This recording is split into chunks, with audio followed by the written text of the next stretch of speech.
Hey, hockey fans, and welcome back to another edition of Puck My Life. I'm once again joined with Cody. How are we doing tonight? Good, good. Happy to talk about some desert hockey. Desert hockey, yes. And tonight we're going to be going over the Tucson Roadrunners game experience. This was actually game 2 of another hockey road trip that we went on. The night before, we were down at Gila River Arena watching the Coyotes play the Panthers, and we were going to do that game experience, but now that they've actually moved arenas and they're at Arizona State, we felt like that wasn't relevant, so we're not going to be doing that one. So we're just going to be doing this one. This was the second leg of that trip. And for me, this was my first time ever seeing an AHL team, but I don't think it was for you, though, if I'm correct, right? That's correct. I'd been to Grand Rapids Griffins versus, I believe, the San Jose Barracuda. This is my second AHL game. Gotcha. Yep. So it was my first out in the desert, and I was really excited to go and see these guys. And they played the San Diego Gulls, and the date for this game was February 26th of 2020. All right. So the Tucson Roadrunners play at the Tucson Convention Center in Tucson, Arizona. And if we were to drive 30 hours, 2,050 miles. But for me, I just had to fly and meet Cody in Arizona. And you want to explain real briefly, Cody, what you were actually doing out in Arizona? Yeah, so at the time, I was working and living at Grand Canyon National Park. So for me, I was up in northern Arizona. So it was about a 6-hour drive for me down to Tucson, down nice in the low elevation, warm desert there in Tucson. Pretty nice in February. It actually wasn't too bad. That was my first time being in Arizona and being in a desert like that. I've been further west. I've been to Alaska and stuff, but this was the furthest west that I've been in the continental U.S. And I would definitely go back. I really did like it out there. Now, we definitely weren't in the peak of the heat, but it was definitely bearable. We had a really good time, and I would definitely go back just to visit the area and just go do some exploring. It was that cool. And one thing I really do like about going to all these different games and stuff is you get to see so many different parts of the country that you normally wouldn't otherwise. And a lot of people that Cody and I know that that we know personally and that live in our local area, a lot of them don't really do a lot of venturing out past Michigan. I know Cody does a lot more venturing out than I do. We can talk about that at a later day. That'd have to be a whole show in itself. But just doing stuff like this, getting out there, experiencing new things, experiencing new food, meeting new people, it's really cool. And for me, it's kind of a stress reliever to go do this. Everybody has their thing. And I would highly recommend it. If you're even on the fence about doing that, get out there, do some traveling, go and see some new things and see some new hockey teams while you're out there as well.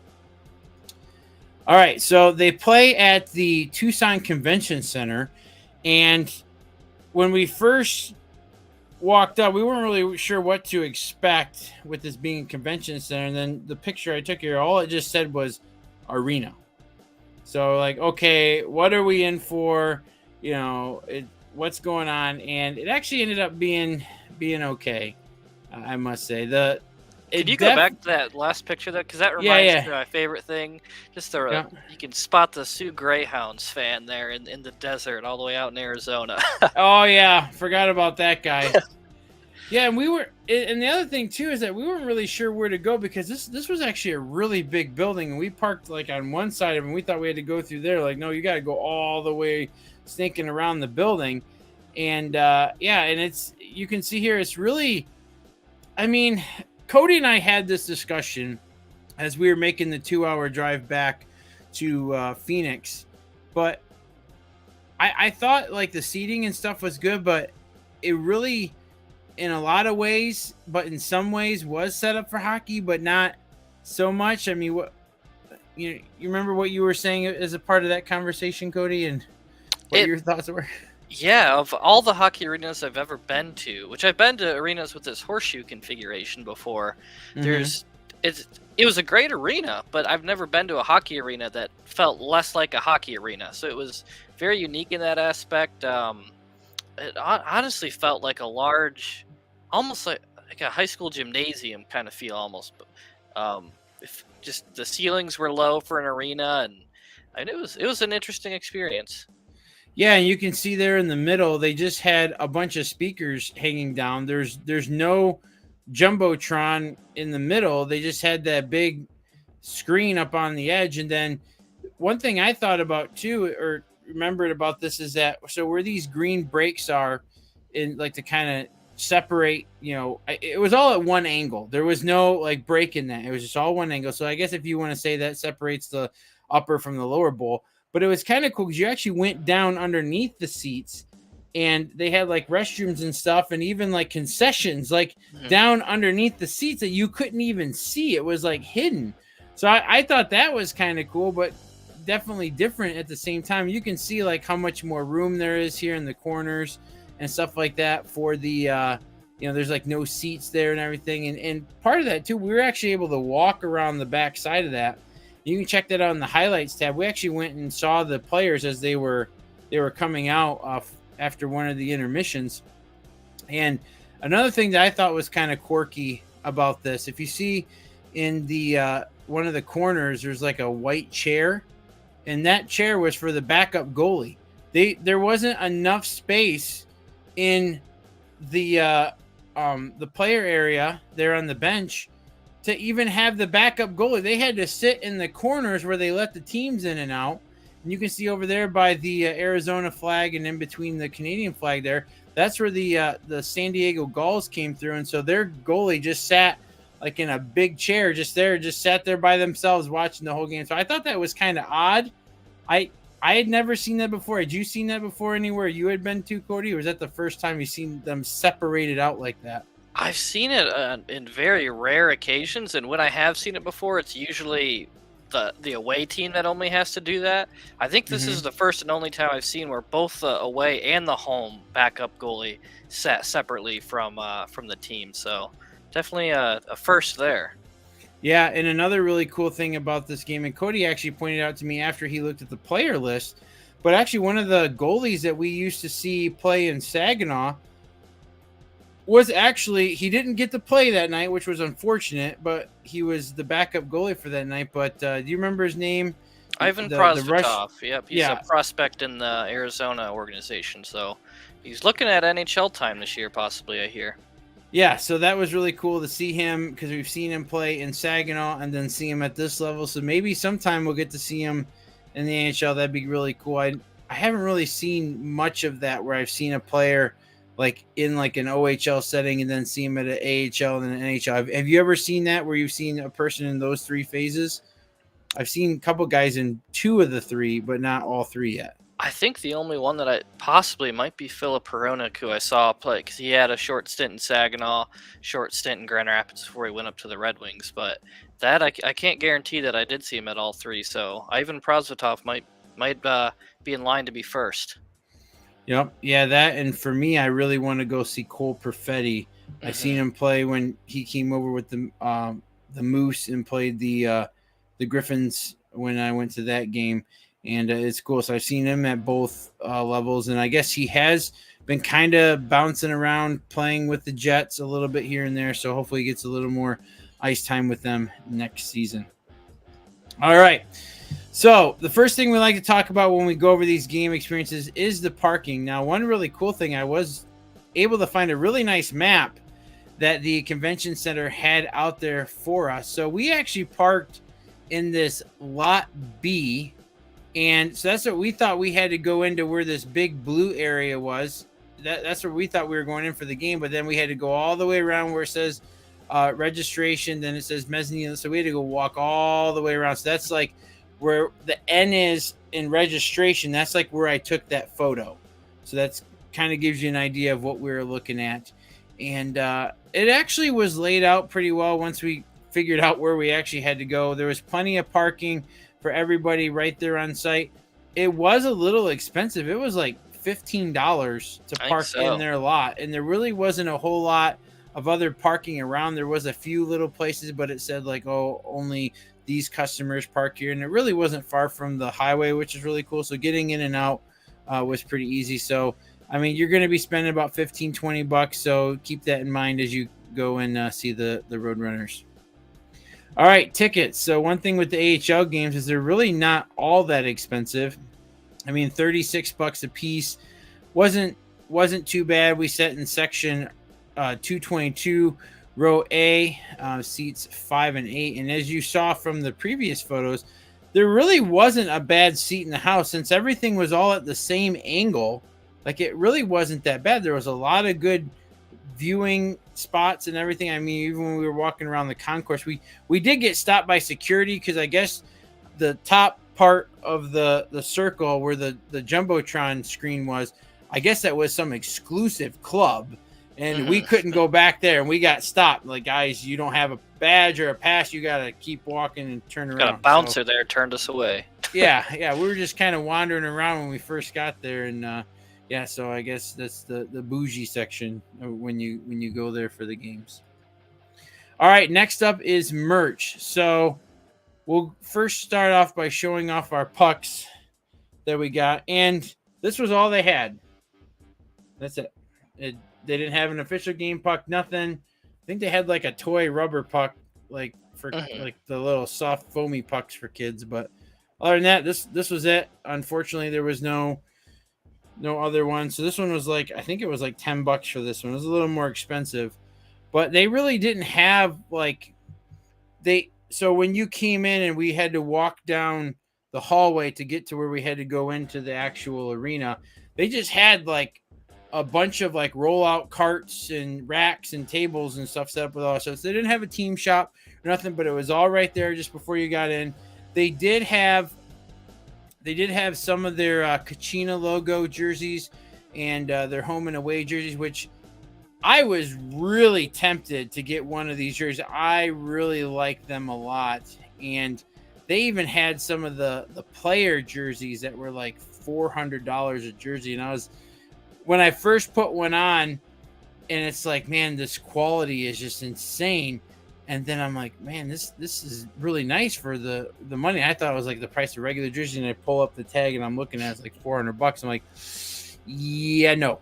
Made in Canada quality. Yeah, that made in Canada quality. But yeah, they had the really nice CCM jerseys there.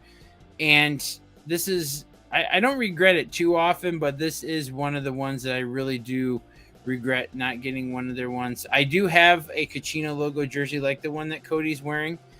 And I would have liked to have added that one to my collection. But in all honesty, Cody, I think if I really would have bought one, I think I would have just got the regular Roadrunners one. For some reason, I just really liked that one. I would love to have both in my collection.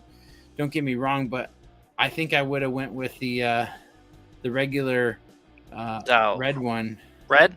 I'm a one. sucker for the Kachina, but I do really like their white ones. I think it's really clean look. They had some solid jerseys, and if I hadn't spent some money on some other stuff before this trip, I probably would have bought one. But maybe next time. You never know if we'll end up in Tucson again. We'll see what happens. And so this was, if you ever see on our Instagram page this shot. So this is actually where we sat for the game. So you can see we were right behind those green barriers. And actually really wasn't all that bad. And you can see there was a decent amount of people there. I think there was a few more people than that. This was just coming out of an intermission and into some gameplay. So there's still a lot of people walking around getting more food and everything. But overall, I was actually surprised with how many people showed up for the game. All right, next up is concessions. So for concessions for these guys, I really couldn't find many photos, and then I also didn't have any photos that I remember seeing, but the concessions were just like little kiosks and stuff, and most of them were around this outer rim right here on the top, and then there was those few that were underneath the seats.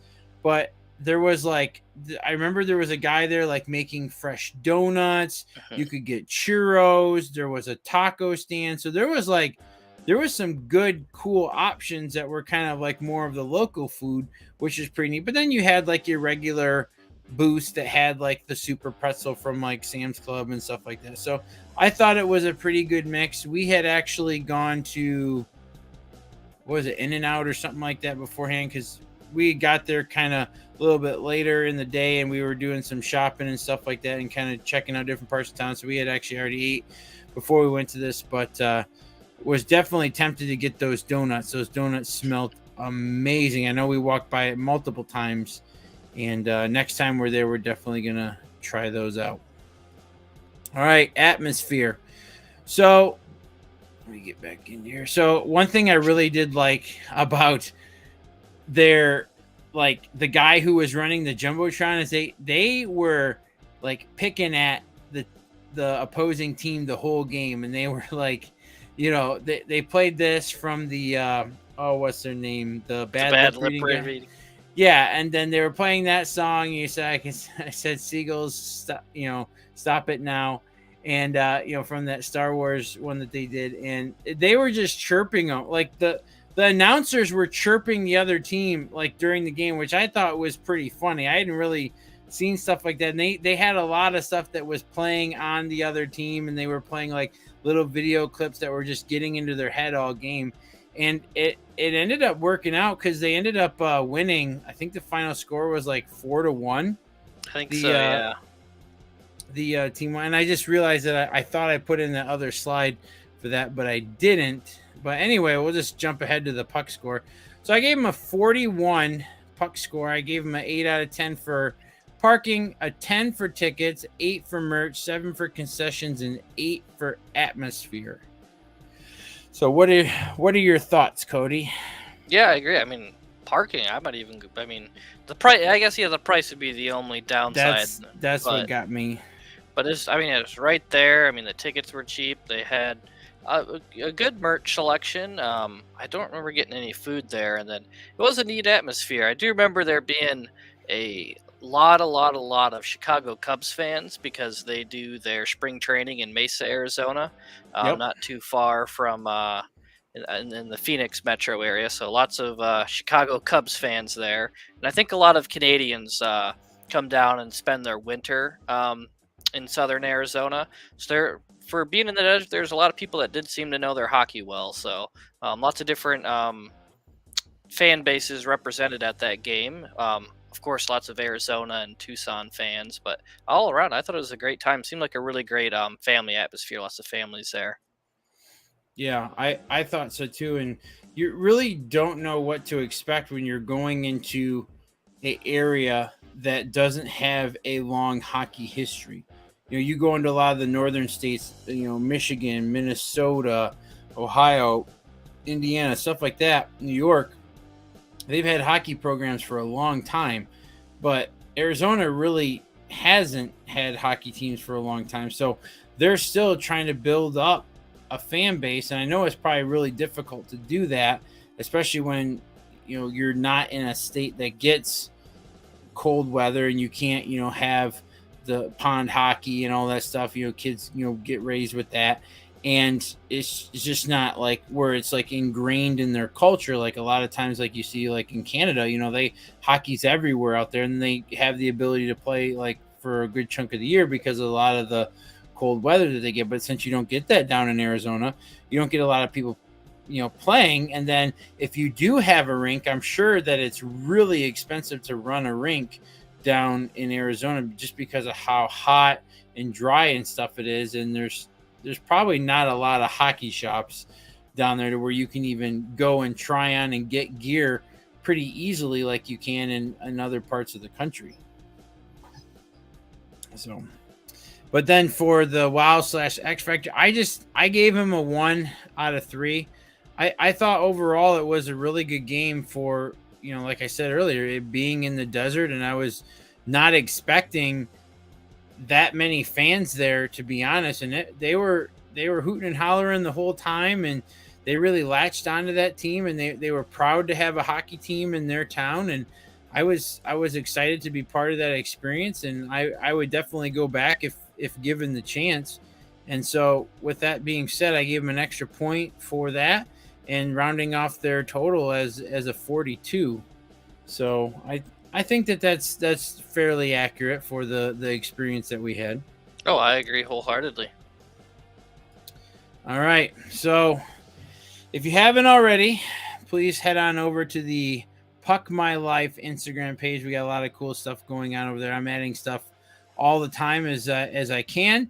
And you can see the AHL tab there. You can go through and actually see some more clips from this game. You can see at when the game ended to some of the stuff that we saw during warm-ups. And then you can also go and check out some of the other leagues that we've been to as well. And we got a few extra leagues that we're possibly going to be adding on for next year once we go to some of these other new game experiences. So look ahead to that. And also, too, you can see there we still have the giveaway tab up because we are still running the giveaway. If you're not sure what our giveaway is, head on over to the @PuckMyLife Instagram page. Find the pin post at the top of the page. It says, "Who's that hockey team?" Click on that and then follow the prompts below to get entered in to win. I'll show this for everybody. You can win a puck and schedule for the worst hockey team in professional hockey. It's the Battle Creek Rumblebees from their inaugural season of 19 to 20. And yeah, you get the puck, you get the schedule, and you get this really nice BCW holder to keep everything in it. And it actually looks pretty good. I've been having it sitting up here on my shelf, and it's pretty cool. So can't lie. And if you want to get another entry in for this, head on over to our main page here on YouTube, find the exact same thumbnail for Who's That Hockey Team, and watch that video. Then once you're done, scroll down to the description and you will find the rules down there to get that second entry. So you can get 2 entries in for this. If you do have any problems or any questions before you enter, be sure to message us at PuckMyLife on Instagram. We can get that cleared up for you. The cutoff for this is the end of the month. And then we're going to, after everything's been verified, the plan is to be on September 5th and announce the winner for that. Mark has actually said that he might be able to jump on for that. We're going to wait and see what happens. And hopefully one of you guys out there will go away with this puck and schedule. And we are, if you live in the U.S., Canada, overseas, whatever, doesn't matter. We will ship this out to you. It is absolutely no cost to you. We're not going to ask you to pay for shipping or anything. We will have this whole setup sent right to you, and you can add it to your hockey collection. All right, well, that wraps up tonight's game experience on the Tucson Roadrunners. And we're not 100% sure what one's going to be our next one. Cody and I were talking about it just before we jumped on. There's still about 12 to 14 more experiences that we need to get covered. And once the pucks start dropping again, there's a few that I know that I'm going to be going to that are close by. So that's going to make the list even longer. So we'll try to see what's going to go on here in the next few weeks. I know Caleb and I have been to a few games that we want to get knocked out here. So we're not exactly sure what's going to be on here next, but we'll be on sometime this coming Friday, and we'll let you guys know ahead of time on Instagram what one we'll be going over once we get that figured out. So anything else, Cody, before we let everybody go for the evening? I don't think so. All right. Well, we'll just leave it at that. Well, you guys have a great rest of your night. Have a good, safe week. We enjoyed having you guys all stop by, and we'll talk to you soon. So see ya.